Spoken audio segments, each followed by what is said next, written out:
Le thème étant la science anthropocentrée, j'ai pris ce parti pris d'opposer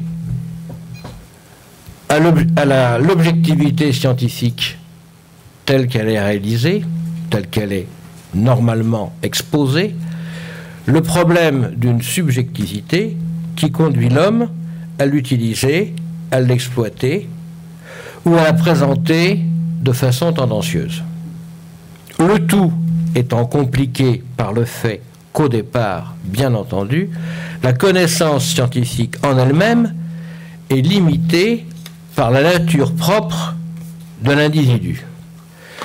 Il est certain qu'au départ, la science est le produit d'une appréhension des choses. Appréhension qui, pour l'homme, est le fruit de l'activité de ses 5 sens.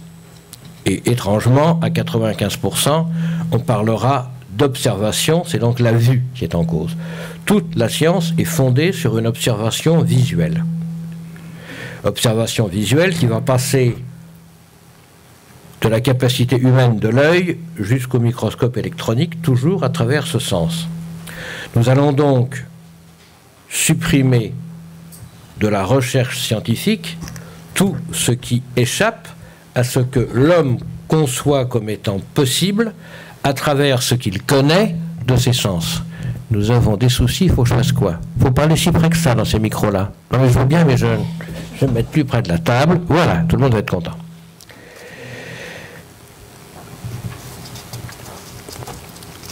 Donc, on va parler de ce moi initiateur, et ce moi initiateur en matière de science qui est limité par la propre nature de ce moi. Et le fait que ça rend l'homme parfois complètement incompétent, complètement désemparé devant des résultats évidents dont il n'a pas la capacité d'appréciation. Je prends un exemple tout simple, l'œil du calamar. Et dans la famille du calamar, par exemple, l'œil du calamar géant. C'est un fait connu, patenté, analysé par tous les spécialistes. L'œil du calamar est l'œil le plus proche, sur le plan physiologique, histologique, anatomique, connexion nerveuse, tout ce que vous voudrez, de l'œil humain. On est donc amené à supposer que le calamar va voir, entre guillemets, comme l'homme. Maintenant, le calamar et les calamars géants vivent entre 800, 1500, 2000 mètres de profondeur. Profondeur à laquelle aucune des radiations du spectre visible tel qu'on l'entend n'arrive à traverser. La conclusion est donc la suivante, que voit le calamar? Chose à laquelle on est absolument incapable de répondre, quel que soit notre niveau de connaissance, et à laquelle on le sera toujours. Il est évident qu'il voit quelque chose, parce qu'on n'a encore jamais vu nulle part, et ça c'est une constante dans la nature, c'est pas nécessaire d'être évolutionniste pour ça, il n'existe nulle part d'organe qui n'ait pas une fonction. Si on voit un organe sans fonction, il est bien évident que c'est parce qu'on ne connaît pas la fonction, qu'on ne sait pas l'apprécier ou qu'on ne l'a pas encore analysé. Les choses ne se font pas au hasard, la création ne s'est jamais faite au hasard. Donc ça c'est clair. Mais on ne sait pas analyser ces phénomènes. Je vous laisse pour réfléchir à cela 3 citations qui ont guidé la suite de ma réflexion. Une qui est de quelqu'un qui essaye de révolutionner un peu le monde sur ce plan de la philosophie scientifique aujourd'hui, qui est Popper. Que dit Popper sur le réalisme? La chose suivante. Si le réalisme, ou plus exactement quelque chose qui se rapproche du réalisme scientifique, est vrai, la raison pour laquelle il est impossible de le prouver est évidente. La raison, c'est que notre connaissance subjective, et même notre connaissance perceptive, ce que j'évoquais avec l'œil du calamar, consiste en disposition à agir, et qu'elle constitue donc une sorte d'adaptation à titre d'essai à la réalité. Que nous sommes au mieux des chercheurs, et en tout cas faillibles. Il n'existe pas de garantie contre l'erreur. Du même coup, toute la question de la vérité et de la fausseté de nos opinions et théories perd manifestement tout sens s'il n'y a aucune réalité, tout n'est que songe ou illusion. Cette première approche vous rappellera un peu ce qu'on peut voir avec le mythe de la caverne, donc l'idée d'une perception par l'homme de choses qui ne sont pas présentées de la façon dont elles devraient l'être, parce qu'il n'a pas les capacités de la perception de le faire. La seconde, qui paraît-il d'un philosophe qu'il ne faut pas citer dans nos milieux, mais qui, peut-être parce que justement il n'est pas de nos convictions, doit être, je pense, étudié et éventuellement critiqué, est de Nietzsche. Les convictions sont des ennemis de la vérité plus dangereuses que les mensonges. Et vous allez voir où ça va nous mener dans la suite de mon exposé. La troisième, qui est beaucoup plus classique et qui se référerait, je dirais, au bon sens comme un moyen, qui est de Francis Bacon, pas le peintre, le philosophe. Les hommes préfèrent croire ce dont ils préfèrent que ce soit vrai. Application, par exemple, aux climato-sceptiques à l'heure actuelle. Je n'en dirai pas plus pour l'instant.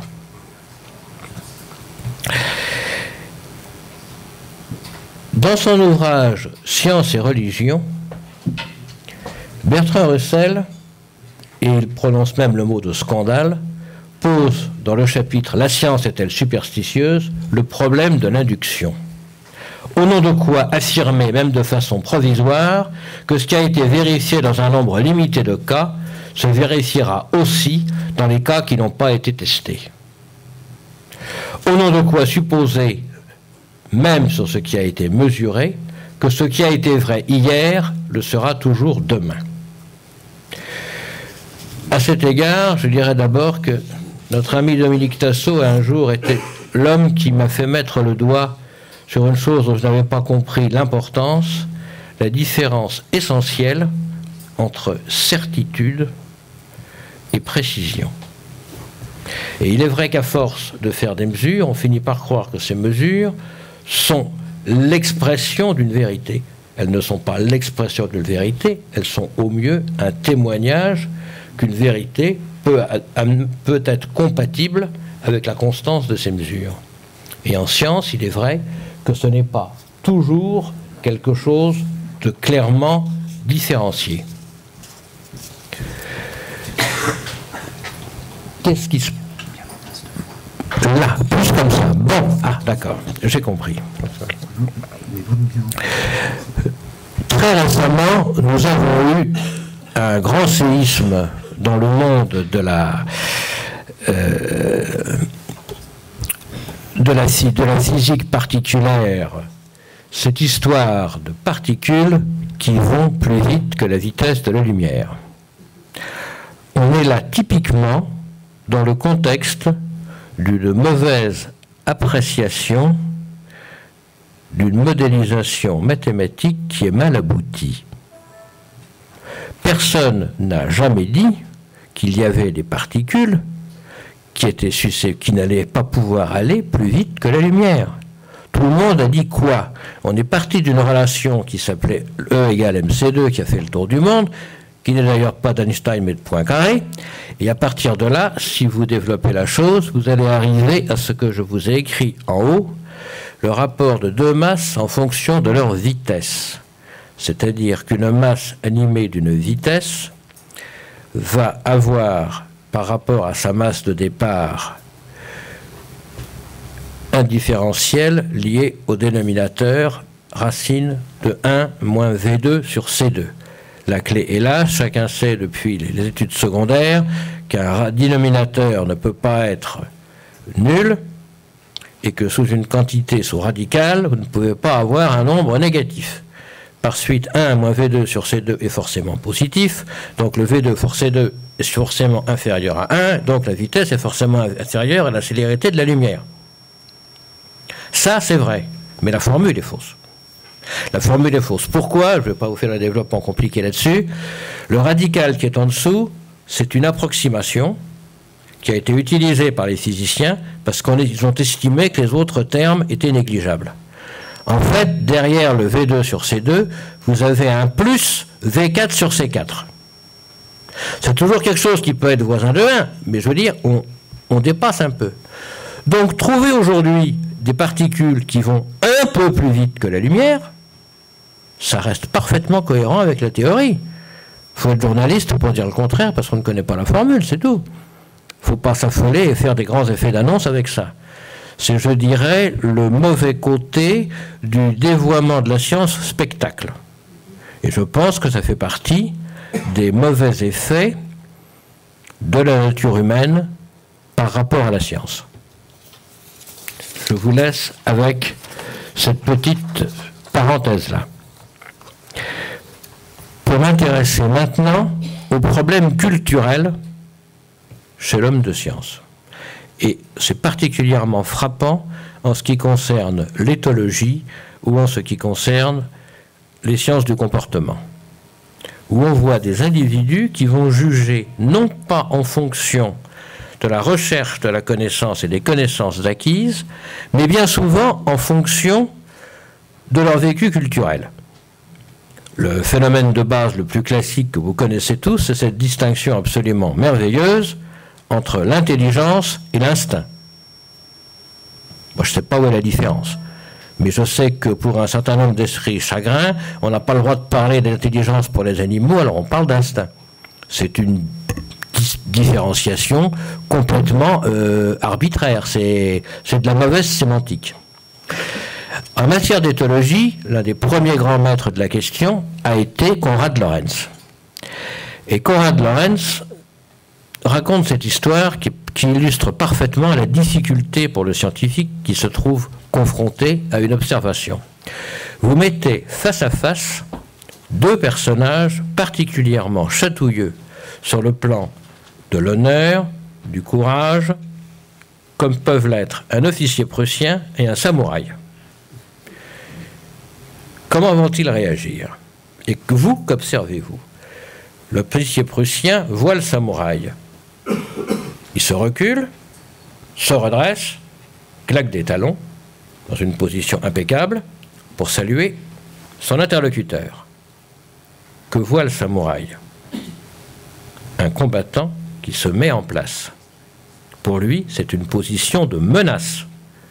Le samouraï, lui, va s'incliner vers son interlocuteur, écarter légèrement les mains pour montrer qu'il ne conserve pas d'armes, et attendre qu'il lui parle. Pour l'officier prussien, c'est une marque de soumission, non pas la marque de la présence d'un interlocuteur de son niveau, et il va donc le considérer comme un individu méprisable. Néanmoins, il va lui adresser la parole. Que fait le samouraï quand le Prussien lui adresse la parole? Il se redresse et tourne la tête pour lui présenter son oreille et lui signifier par là qu'il est particulièrement attentif à ses paroles. Que pense le Prussien de cet individu qui brusquement se redresse et tourne la tête en signe de dédain? Et Konrad Lorenz a dit, voilà simplement ce qui montre comment deux individus qui, à partir de leur culture, ont déployé le maximum de gestes de politesse l'un envers l'autre, se retrouvent au bord du duel en s'estimant réciproquement injuriés. Ben oui. De la même façon, je vous dirais chose vécue, s'il y a un pays que j'aime beaucoup, tout à fait extraordinaire, dont on pourrait parler pour beaucoup d'aspects, y compris la résurrection qu'il vit actuellement, c'est la Mongolie. Savez-vous quelle est l'insulte suprême en Mongolie? Frapper à la porte de quelqu'un. La Mongolie est un pays de tradition mongole, de tradition nomade, pardon. La moitié de la population y est retournée. Les yourtes aujourd'hui ont des petites portes en bois parce que probablement que ça permettait une meilleure étanchéité au froid. Mais ne jamais frapper à la porte d'une yourte. C'est un pays où les gens vont et viennent et de tradition on va toujours chez l'autre. Frapper à une porte voudrait dire qu'on peut supposer que la personne qui est à l'intérieur a besoin d'être avertie, elle ne voudrait pas vous recevoir.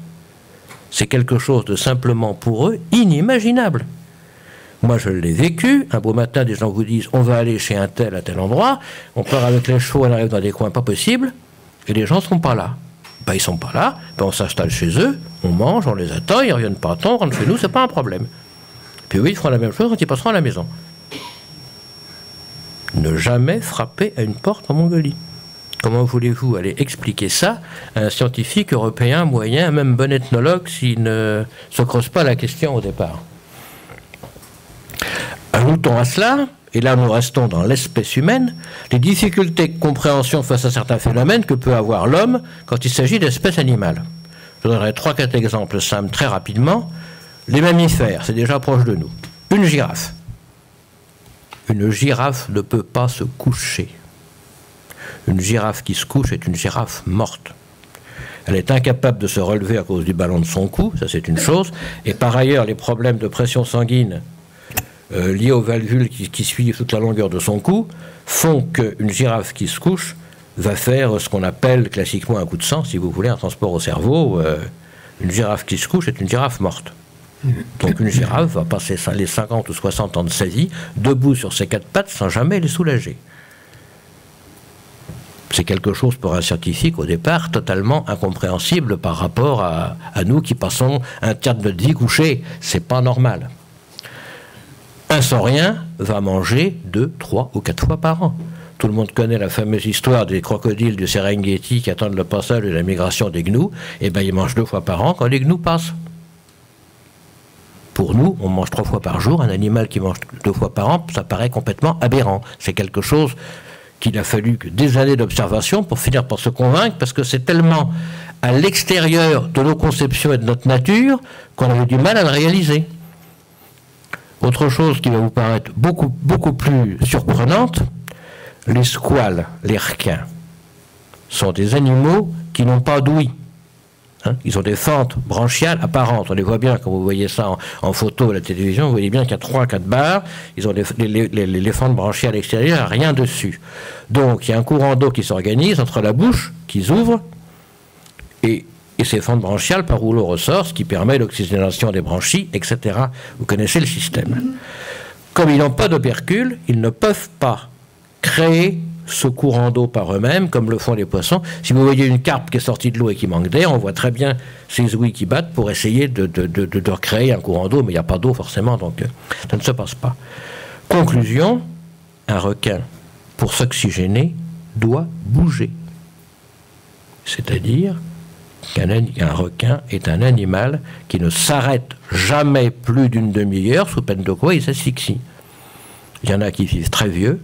C'est des animaux qui ne dorment jamais, si j'ose dire. C'est encore une conception qui est complètement différente de ce que peuvent être nos horloges biologiques ou autres. Et je crois qu'il est bon de se rappeler que ça pose de nombreux problèmes à la recherche et à la façon dont l'homme conçoit la recherche. Je voulais vous parler ensuite de mauvaises choses, beaucoup de mauvaises choses. Et d'abord, les fausses preuves. Vous connaissez tous l'affaire de l'homme de Piltdown. L'homme de Piltdown, c'est un montage paléontologique. J'ai une jolie photo là-dessus, si quelqu'un peut m'arranger ça, si j'arrive à le retrouver. Qui a été fait dans les années 1900 et qui a mis en cause le découvreur qui était Dawson et par la suite Teilhard de Chardin. Bon, je ne vais pas vous faire un grand descriptif là-dessus, c'est un peu sans intérêt. Ce qu'il y a de sûr, c'est que personne n'a jamais su, finalement, à qui le crime profitait. Et c'est pour ça que je vous parle de ça, c'est sous cet angle que je vous en parle. C'était en fait un crâne qui a été vieilli au permanganate, ou du moins des morceaux de crâne, et une mâchoire d'orang-outan dont on a cassé le condyle pour qu'on ne voit pas qu'il ne pouvait pas effectivement s'appliquer à la boîte crânienne. Pendant 50 ans, les gens ont planché là-dessus, jusqu'en les années 50. On a découvert que le crâne et la mâchoire ne portaient pas les quantités de fluor. À l'époque, on datait avec des sels de fluor ce qui se passait, et que par la suite, au carbone 14, le crâne avait 500 ans, et que de toute façon, la mâchoire n'était pas humaine. Ça a permis, pendant un temps, de donner beaucoup de renom à Dawson, Ça a permis par la suite de déconsidérer Teilhard de Chardin, qui avait beaucoup travaillé sur ça marche ça, ces échantillons que Dawson lui avait passés. Et en fait, personne ne sait aujourd'hui qui a monté ce qu'on appelle un canular, c'est-à-dire qui a voulu créer et pourquoi ce faux scientifique. Était-ce pour déconsidérer l'un? Était-ce pour artificiellement faire parler de lui un autre? Le mystère reste entier. Mais l'escroquerie scientifique est entière aussi.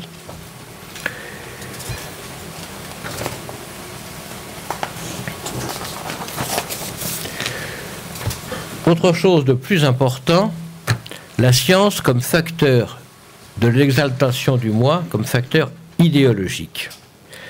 Je voudrais vous parler de l'île de Rügen. L'île de Rügen est une petite île au nord de l'Allemagne. Et je voulais vous montrer l'homme de Piltdown avant, pardon, oui.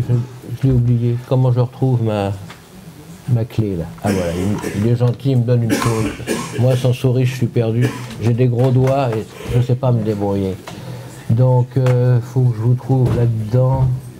Où est-ce qu'il y a le truc ordinateur? Il faut que je retrouve ma souris, c'est tout. Ma souris, ma clé, voilà, c'est ça, ordinateur. Ordinateur. Et je vais retrouver, voilà, c'est ça. Je vais retrouver ça et je vais retrouver, voilà. Et là-dessus, je devrais trouver normalement, regardez comme il est beau. Alors ce qu'on a retrouvé sur l'homme de Piltdown, c'est tout ce qui n'est pas blanc. Donc on a retrouvé tout un ensemble de bouts de crâne qui ont été remontés. On ne sait même pas, soyons honnêtes, si les bouts qui ont été remontés correspondent tous au même crâne à l'époque. Hein. Ils ont été sortis de petites cuillères pendant 2 ou 3 ans. Alors on subodore que c'était dans une carrière, qu'il y a un ouvrier qui a été soudoyé pour mettre des petits morceaux de crâne de temps en temps. Et la mâchoire qui est là, qui est donc cassée ici pour que le condyle ne se raccorde pas. Et tout ce qui est complètement blanc a été rajouté en plâtre par la suite pour compléter le crâne. Ça a empoisonné le monde de la... C'est quand... Ah, d'accord. Ça devient de plus en plus compliqué maintenant, le CEP. Il va falloir faire des stages pour venir faire des conférences. C'est bien, ça. Ça a quand même empoisonné la vie du monde scientifique et de l'anthropologie pendant 50 ans, l'histoire de Piltdown. C'est tout à fait... Ça a été extrêmement grave.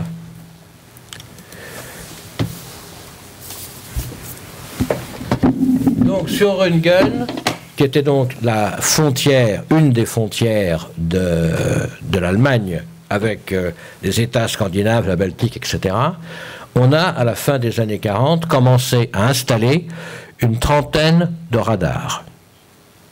Le Troisième Reich voulant prévoir d'éventuelles attaques. Et à ce moment-là, des collaborateurs d'Hitler lui ont parlé de Lobachevsky, l'homme qui avait inventé la géométrie hyperbolique. Et Hitler a été fasciné par cette géométrie hyperbolique non plane qui permettait d'avoir plusieurs parallèles passant par un même point et des choses qui, effectivement, c'est une construction qui est tout à fait intéressante. Et donc, éventuellement, une certaine approche de la conception de l'univers. Après tout, jusqu'ici, on pensait que l'univers était sphérique, mais l'univers pourrait très bien se concevoir à travers la géométrie de Lobachevsky. C'est une idée comme une autre. Mais là où a été le projet fou, c'est qu'Hitler est parti dans l'idée que lui, grand Reich allemand, allait être le premier à démontrer que l'espace était bien hyperbolique. Donc, pendant 1 an et demi, je ne vais pas vous expliquer pourquoi, parce que ça c'est beaucoup trop compliqué et ça sort de notre thème ici, on a expédié des faisceaux d'ondes récupérés par ces radars de Röntgen qui, suivant l'incidence qu'ils avaient, auraient permis de confirmer l'idée que leur réception était compatible avec une courbure hyperbolique de l'espace. Pendant 1 an et demi, on a supprimé dans le Reich allemand en pleine guerre une des plus importantes barrières de radar pour essayer de justifier ça. C'est vous dire où une certaine sublimation du moi peut aller en matière scientifique avec les risques que ça présente. Deuxième chose dont je voulais vous parler, parce que si je ne vous en parle pas, on va me le rappeler, même si on me dit que c'est hors sujet, mais c'est aussi une forme de sublimation du moi, la fameuse théorie du genre. Qu'est-ce qu'on ne raconte pas sur la théorie du genre depuis 6 mois? C'est quelque chose d'effrayant. Et pourtant, c'est tellement simple. Tellement simple que notre amie Judith Butler, qui est la fondatrice, va être nommée docteur honoris causa à l'université de Bordeaux. Alors c'est quoi ce truc? C'est tout simple, c'est d'expliquer que l'attirance sexuelle pour un individu est légitime, même s'il est de son sexe, parce que cette attirance est liée aux contingences sociales de notre environnement et n'est pas liée à nos origines biologiques sexuées. Bon, c'est un peu curieux, et ça m'a rappelé un certain nombre de choses que j'ai trouvées un petit peu curieuses, parce que quand on regarde les gens qui sont là-dedans, il y a quand même beaucoup de points communs. Alors j'ai mis les pieds dans le plat, et je dois rendre hommage à notre ami Franck Abed qui parlera demain, et il n'y a pas d'autre mot, je vais le dire vulgairement, c'est la seule personne que je connaisse qui a eu les couilles de passer l'article que j'ai fait. C'est après quoi il a été repris par Michel Janvin sur le Salon Belge, ça c'est autre chose. La théorie du genre est une théorie ethnique qui vise à légitimer l'homosexualité. Point barre. Elle est le fruit, et uniquement le fruit, de lesbiennes juives américaines. Cherchez pas plus loin. Ça commence non pas avec Judith Butler, mais ça commence avec une scénariste névrosée qui a fait 3 tentatives de suicide, qui s'appelait Dorothy Parker, née Rothschild. Ce après quoi, vous retrouvez toute une kyrielle de gens derrière Judith Butler, qui sont toutes des personnes ethniquement compatibles, si vous voyez ce que je veux dire, et qui toutes sont parties de l'idée de Simone de Beauvoir dans le deuxième siècle, dans le deuxième sexe, pardon, oui, parce que le deuxième siècle va venir après, vous allez voir pourquoi. On n'en est pas femme, on le devient. Oui, bon, c'est en forgeant qu'on devient forgeron, etc. C'est la même formule. Il est évident que Simone de Beauvoir faisait référence à ce qu'était une femme dans l'ensemble de son contexte, à travers son éducation, ses privilèges et attributs sociaux, etc. Elle n'a jamais parlé du sexe biologique de la femme. Et en plus, c'était déjà un affreux plagiat. Parce que d'où vient cette fameuse histoire « on ne naît pas de chaise, on le devient ». Un certain Tertullien, au IIe siècle, d'où mon cafouillage, qui a dit ça à propos du christianisme, dans ses textes d'Apollonius. On ne naît pas chrétien, on le devient. Et ça a été repris par Simone de Beauvoir. Et donc, aujourd'hui, vous avez un certain nombre de gens, des scientifiques, qui ont voulu, sinon pourquoi je parlerai de cette théorie, qui ont voulu légitimer cette fantasmagorie d'Amazon insatisfaite, je dirais, qui sont tous des homosexuels, en général californiens, qui sont à 9/10 des lesbiennes juives. Toujours la même histoire. Il y a une constance totale.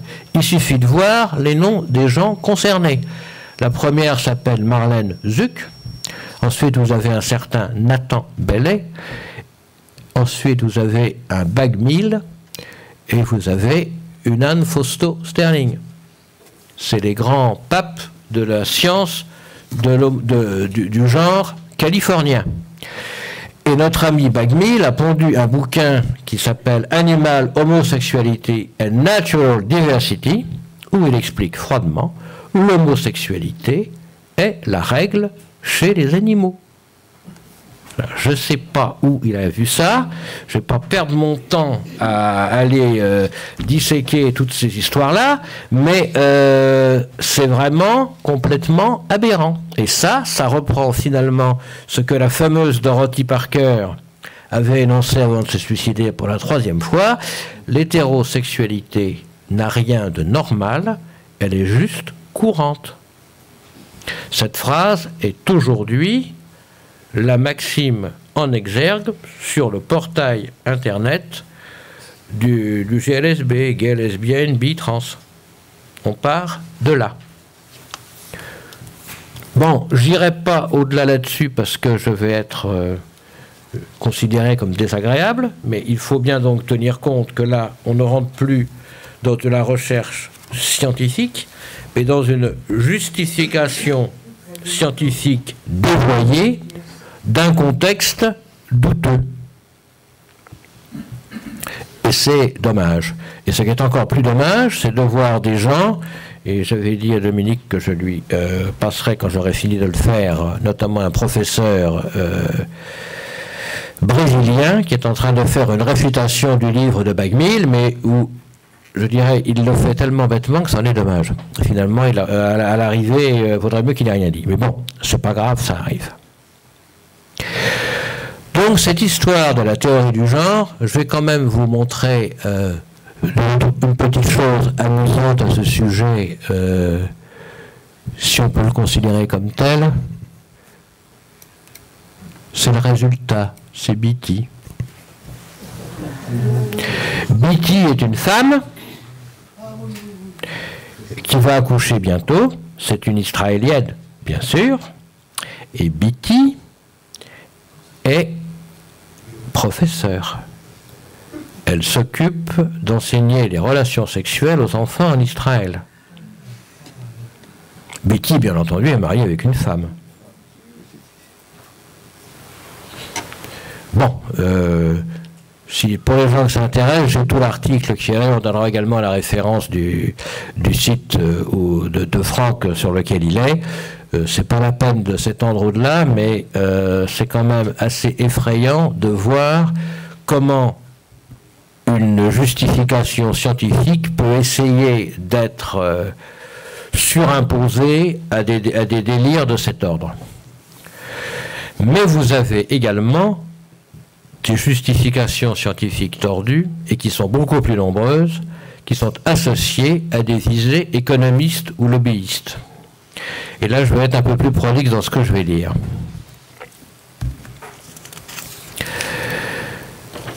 On voit à l'heure actuelle d'énormes difficultés dans la défense de l'environnement et dans les attaques à l'environnement qui sont liées à certaines formes de production, notamment dans le domaine agricole. On constate, non sans plaisir, que jusqu'à présent, le Vatican, depuis des siècles, s'était très peu préoccupé de ces questions-là, mais qu'en 6 mois de temps, le pape Benoît XVI, par 3 fois, a manifesté sa préoccupation concernant les problèmes d'environnement. Et également sa préoccupation par rapport à une invraisemblable recommandation de l'Académie pontificale des sciences qui avait sorti tout de go en janvier dernier que la génération de la culture des OGM n'avait pas été considérée comme dangereux. Il a aussitôt mis un frein là-dessus. Frein qui évidemment n'a pas été accepté par les tenants de la chose. Et je voulais justement vous parler de ces officines qui utilisent des scientifiques pour essayer de prouver l'impensable. En France, il y en a essentiellement 2 sur lesquels j'ai fait des articles, je vous aurai les références si vous voulez, qui sont tout à fait intéressantes. La première est l'ITES, la seconde est Amos Prospection. ITES, l'Institut technique et scientifique de l'environnement, n'est pas un institut, c'est une association loi 1901 qui est financée par la FNSEA. Et qu'est-ce qu'elle a été la première publication de l'ITES en 91 quand il a été créé? Comment faire face au lobbying écologique? Au moins on annonce la couleur. Hein. Et la grande spécialité de cette officine, c'est de faire de la désinformation à propos des nitrates en expliquant que c'est bon pour la santé. Alors pour ça, on a été chercher un médecin qui a pondu un bouquin préfacé par le professeur Toubiana, édité bien entendu par l'institut en question, qui s'appelle « Les nitrates et l'homme ». Un plaidoyer pour les nitrates, jugé définitivement bon pour la santé, et qui donc devait évidemment permettre de faire sauter la fameuse barrière des 50 mg par litre qui empêche à l'heure actuelle les porchers bretons de noyer définitivement la Bretagne et d'autres pays autour sur des excédents de lisier. Personne n'ira mettre en doute les capacités du médecin Jean-Louis Lirondelle. C'est un spécialiste incontesté de ces questions-là, puisqu'il est rhumatologue au CHU de Caen. Mais je l'avais mis dans mon article en dessous, on ne rit pas. Le second dont je vous parlerai, c'est Amos Prospective. C'est un bureau d'études qui a été fondé par un dénommé Gilles Rivière-Weckstein. Je me permets de vous faire remarquer. J'ai commencé par vous parler de la théorie du genre. Théorie du genre qui est aujourd'hui, après Freud qui avait détruit la personnalité, une théorie conçue par des gens de même origine qui vise à détruire l'identité, finalement, les rapports entre l'identité physique et intellectuelle de la personne. Vous retrouvez majoritairement les mêmes dans la suite de tout ce que je vais vous raconter en matière de désinformation scientifique par rapport aux atteintes au milieu. Et ce n'est pas un hasard. Donc, Gilles Weckstein a fondé Amos Prospective. Ce type n'a aucune formation. Il a simplement été récupéré comme journaliste par l'Association des journalistes agricoles. Alors on dira qu'il est journaliste. C'est le grand défenseur de tous les insecticides, tueurs d'abeilles et autres. Et il nous a gratifié récemment d'un livre en forme de manifeste vengeur appelé Bio, fausse promesse et vrai marketing, auquel j'ai consacré un article, je vous donnerai le site si ça vous intéresse.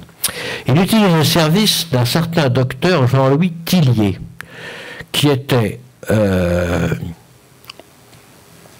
anatomopathologiste au CHU de Tours, qu'on retrouve promu directeur du laboratoire de recherche de physiopathologie digestive et du service de médecine interne d'hépato-gastro-entérologie. Ça fait plus beau, d'accord? Rassurez-vous, il a fait une carrière dans ce domaine-là, parce que maintenant, il est expert judiciaire européen et spécialiste des questions relatives aux sécurités sanitaires à Bruxelles. Rien que ça. Il n'est pas rhumatologue, lui, mais il a quand même aussi quelquefois des conceptions assez spéciales. Son apostolat est clair, défendre tout ce qui se fait de pire dans le monde productiviste, éviter la suppression des pesticides, permettre l'ouverture des frontières aux OGM, et surtout, son combat actuel, remettre les farines animales en circulation. C'est vrai que les farines animales, c'est un problème parce que ça coûte des fortunes. Les filières d'équarrissage, c'est quand même 550 000 tonnes de cadavres par an en France, ont depuis des décennies été conditionnées en farine, c'est-à-dire que ça correspond à des chaînes qui coûtent des fortunes et qui mettent un temps fou à être amorties, et que du jour au lendemain ne plus faire de farine, ça pose la question faire quoi, comment, et comment financer ce qu'on va faire. Donc la meilleure solution, c'est de réutiliser les farines.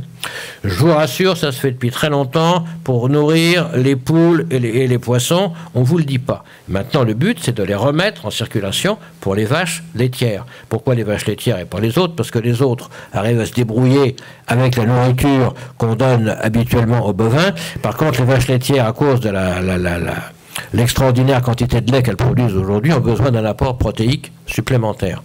J'ajouterais, vous l'aviez déjà constaté à l'époque, que la vache folle n'a jamais atteint, comme par hasard, que les élevages de vaches laitières, pas les autres, pour cette même raison. Alors que nous dit Jean-Louis Tillier? Ouvrez bien vos oreilles, je n'invente rien, j'ai repris une partie de ce que j'ai mis dans mon article, mais c'est quand même instructif. Les protéines apportées par les farines animales sont mieux absorbées que les protéines d'origine végétale par l'animal, car un bovin n'est pas un herbivore au sens propre du terme.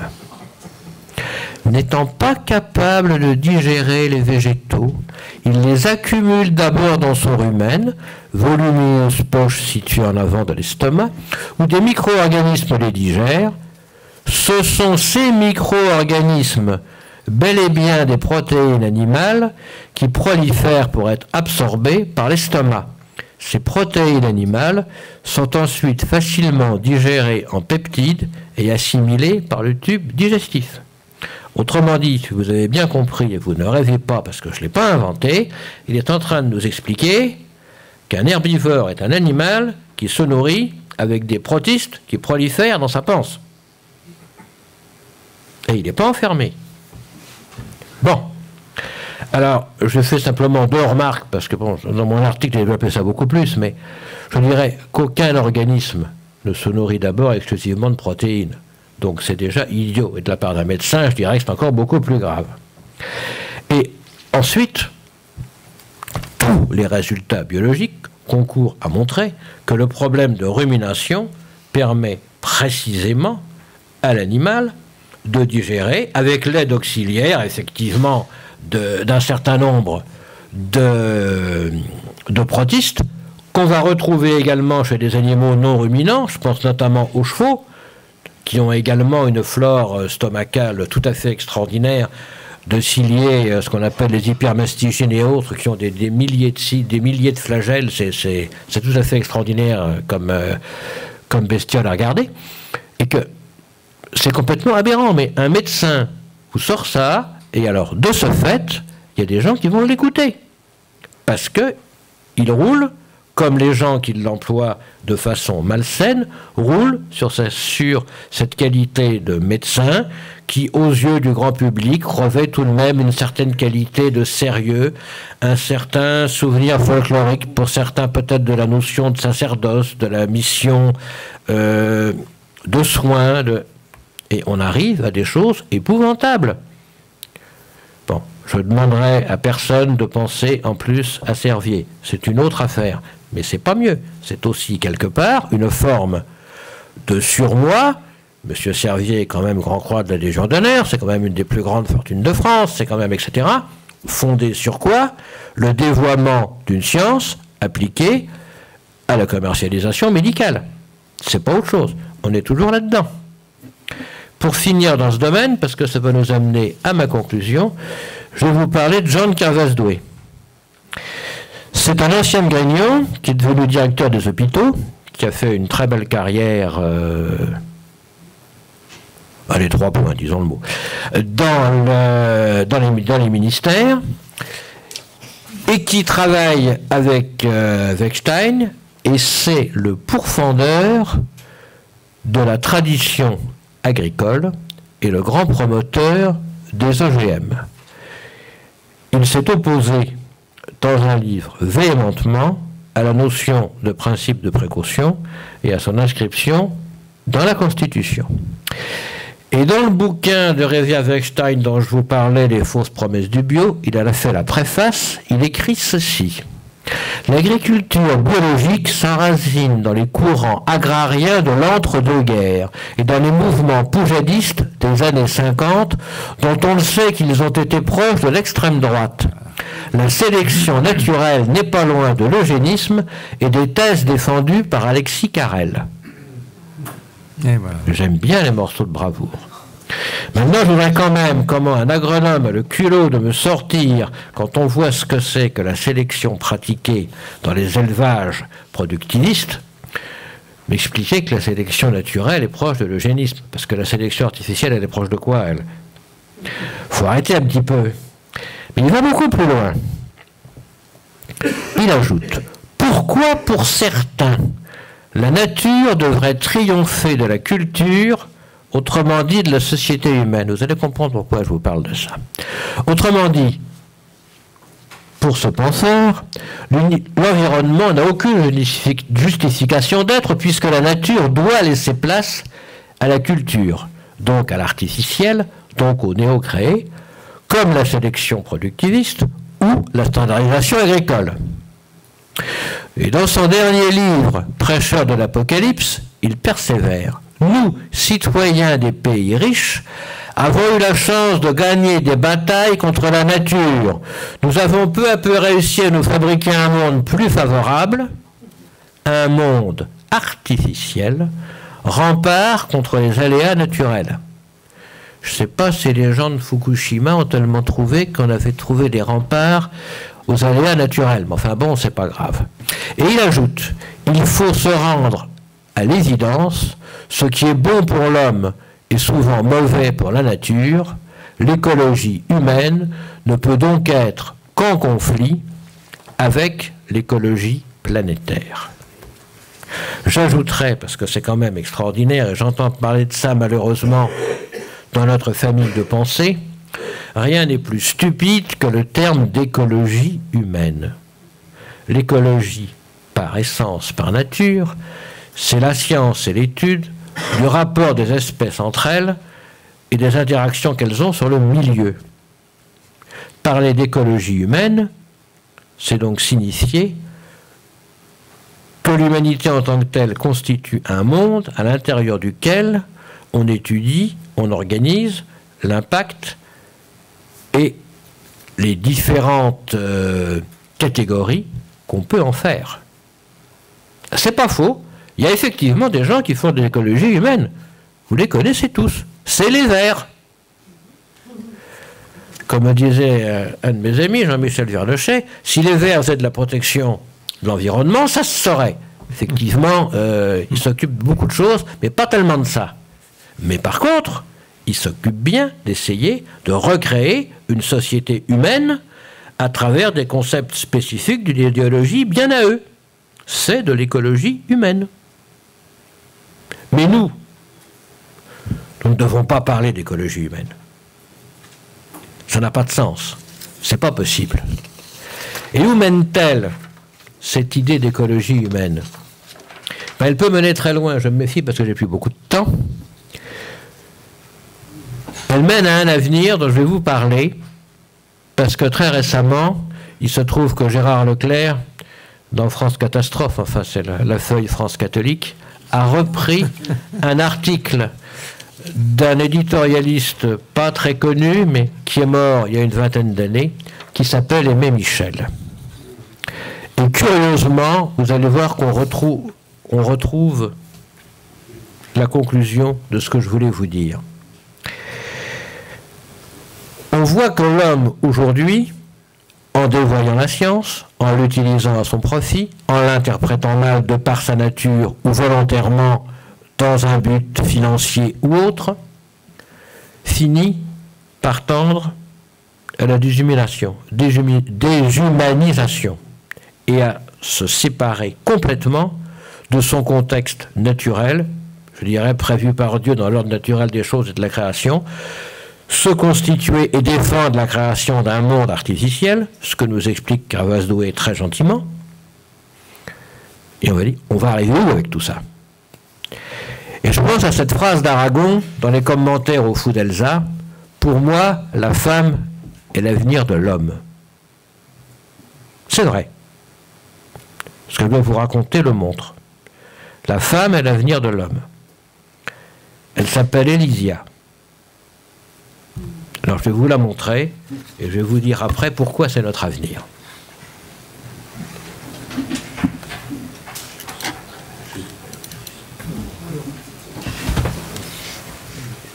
Élysia, viens ma petite. Qu'est-ce qu'elle me fait là? Voilà. Je vous présente Élysia chlorotica dans toute sa splendeur. C'est une limace de mer qui fait 4 ou 5 cm de long. Alors je vais vous la présenter maintenant, si je peux bien fermer ce truc, sous la forme, vous la verrez, dans tous ses atours, pour sa prochaine... pourquoi ça ne marche pas? Voilà. Ça, c'est comme ça qu'on la mettra sur la couverture de Playboy. Voilà l'avenir de l'homme. Et je ne plaisante pas du tout. Je vais vous expliquer pourquoi, et ça n'est pas drôle. Quel est l'intérêt de cet animal? quelle est l'originalité surtout de cet animal. Là, vous voyez qu'il est vert parce qu'il contient de la chlorophylle.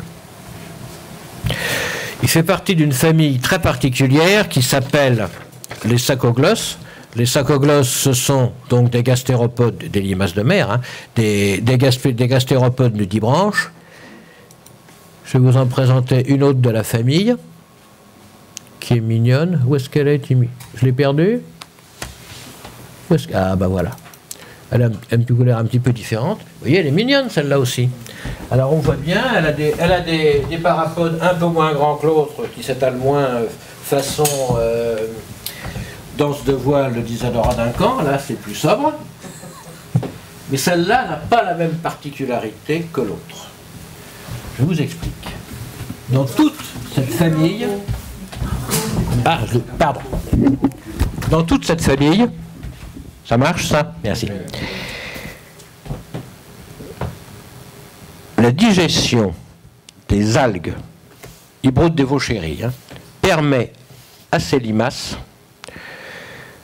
de capter dans les cellules de leur tube digestif des chloroplastes. J'insiste bien là-dessus, elles ne digèrent pas les chloroplastes des cellules végétales de l'algue, elles vont les incorporer au cytoplasme de leur paroi digestive et après, au-delà, les chloroplastes vont s'incorporer aux cellules de l'animal. C'est ce qu'on appelle le phénomène de keptocinèse. C'est général dans tout le groupe. Mais maintenant, quelle est la particularité de notre belle que je vous ai montrée tout à l'heure? Eh bien, c'est qu'elle est capable de réaliser la photosynthèse. Elysia chlorotica est le premier cas connu d'animal autotrophe secondaire chlorophylien. On a fait des recherches, et c'est là où ça devient grave, bien entendu, sur le plan génétique, qui ont montré que on trouve dans le génome de cette bestiole, au moins un gène qui a été baptisé SPB0, peu importe, mais donc qui est clairement identifié, qui intervient dans les phénomènes des photosynthèses de type 2 et qui donc permettent à l'animal de réaliser, comme dans toute photosynthèse, la création de molécules carbonées à partir de gaz carbonique et d'oxygène. C'est inhérent à son génome. Et on constate quoi?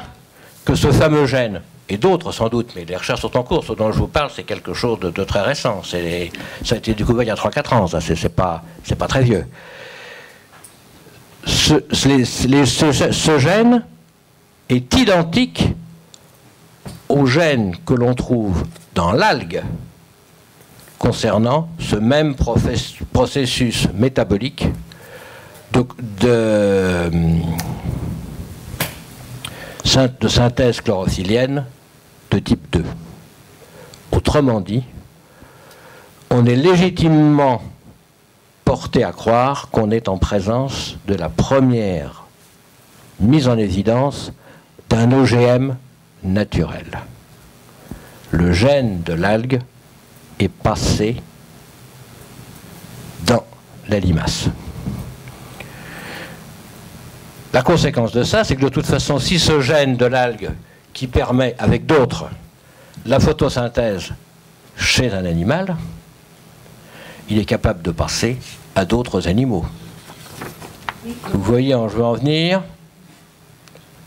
Je ne sais pas s'il y a des éleveurs parmi vous, mais imaginez que demain matin, l'INRA vous explique qu'on peut créer des OGM et que désormais on va avoir des bœufs ou des cochons qui vont être photosynthétiques, autotrophes. Vous allez économiser toute la nourriture pour le bétail qui va s'engraisser à l'air du temps ou à la lumière du soleil dans des stabulations sur des grosses lampes. Oui. Et on ne s'arrête pas là. Vous voyez où je veux en venir? Imaginez un instant que finalement, on se rende compte que la nourriture coûte cher de toute façon. Et c'est vrai qu'il y a tellement d'hommes sur la planète dans quelque temps, parce que ça va continuer si, dans d'autres contextes, d'autres mesures ne sont pas prises. Il y en a 7 milliards aujourd'hui, il pourrait y en avoir 50 milliards demain. C'est pas absurde. On va les nourrir comment? S'ils pouvaient se nourrir de l'air du temps et de la lumière du soleil, c'est pas très compliqué de shifter, selon les techniques OGM, 2 ou 3 gènes. Et nous allons trouver les petits hommes verts qui ne sont pas martiens, qui seront humains,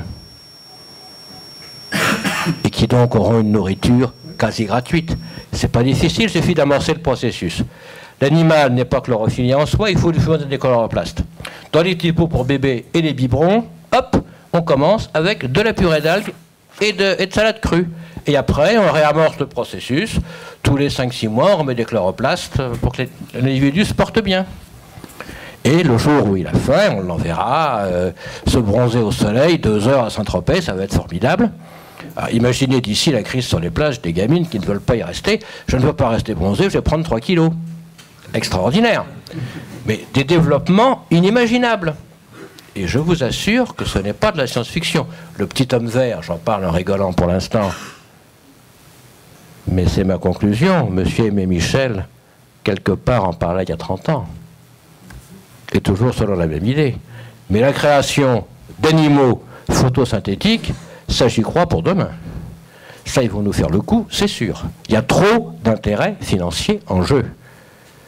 Pour moi, c'est ça, le dévoiement scientifique. Et c'est ça, les conséquences d'une sublimation d'un certain mois pour certains, qui arrive à une catastrophe qui risque bien d'être planétaire. Je vais vous lire en conclusion ce fameux texte d'Aimé Michel, qui n'est pas si long. Albert Schweitzer avait dit « L'homme a perdu la capacité de prévoir et de prévenir. Il finira par détruire la Terre. » Nous allons donc vers la fin de l'homme. C'est la question précisément qui est posée cette semaine à travers un texte d'Aimé Michel dans la dernière livraison de France catholique. Je rappelle qu'Aimé Michel est mort en 92. Je lis son texte. Écoutons M. Iden, le biologiste suédois qui s'est rendu célèbre par ses recherches sur les bases chimiques de la mémoire. Lorsque le problème de la différenciation des cellules aura été élucidé, il sera possible de maîtriser la plupart des types de croissance des cellules malignes ainsi que la régénération des organes.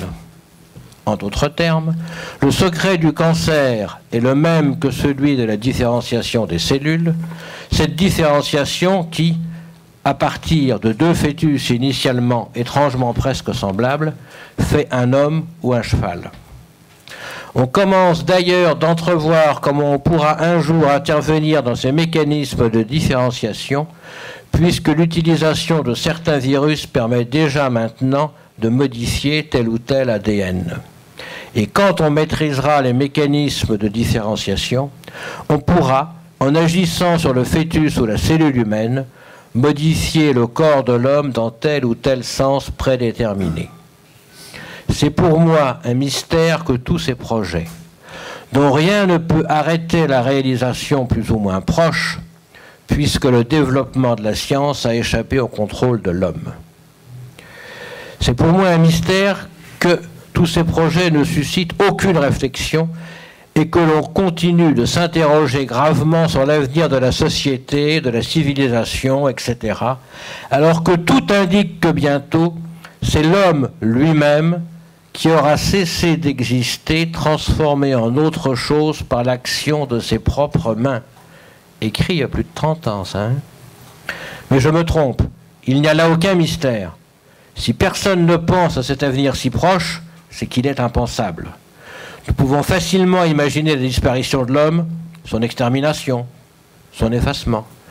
Mais que l'homme soit remplacé que nos arrière-petits-enfants ne soient plus des hommes, et que s'il en subsiste encore dans un siècle ou deux, les hommes soient parqués dans des réserves où d'autres iront les regarder avec curiosité, cela, c'est de la science-fiction. Je dirais seulement pour finir, non, monsieur Michel, c'est seulement de l'anticipation. Je vous remercie.